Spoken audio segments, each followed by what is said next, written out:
Supreme court তিরস্কার করল বিজয় শাহের ক্ষমা প্রার্থনা। তার ক্ষমাকে কুমিরের কান্না বলে অভিহিত করেছে আদালত। সোফিয়া কুরেশিকে বিজয় শাহ সন্ত্রাসবাদীদের বোন বলে আখ্যা দেওয়ার ফলে বিজয় শাহের বিরুদ্ধে জারি করা হয় এফআইআর। এই বিষয়ে তদন্তের জন্য সুপ্রিম কোর্টে 3 জন সিনিয়র আইপিএস অফিসারের একটি বিশেষ দল গঠিত হয়েছে।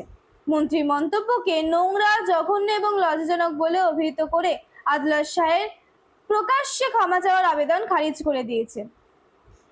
আদালত আরো বলেছে যে যদিও আমরা এই মামলার পর্যবেক্ষণ করতে আগ্রহী নই, মামলার অদ্ভুত তথ্য এবং পরিস্থিতিতে আমরা এসআইটিকে এই আদালতে একটি স্ট্যাটাস রিপোর্টের মাধ্যমে তদন্তের ফলাফল জমা দেওয়ার নির্দেশ দিচ্ছি।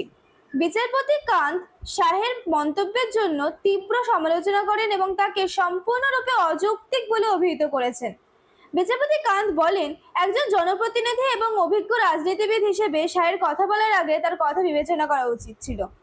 14ই মে ভারতীয় ন্যায় সংহিতা অনুসারে ধারা 152, 196 এবং 197 এর অধীনে এফআইআর নথিভুক্ত করা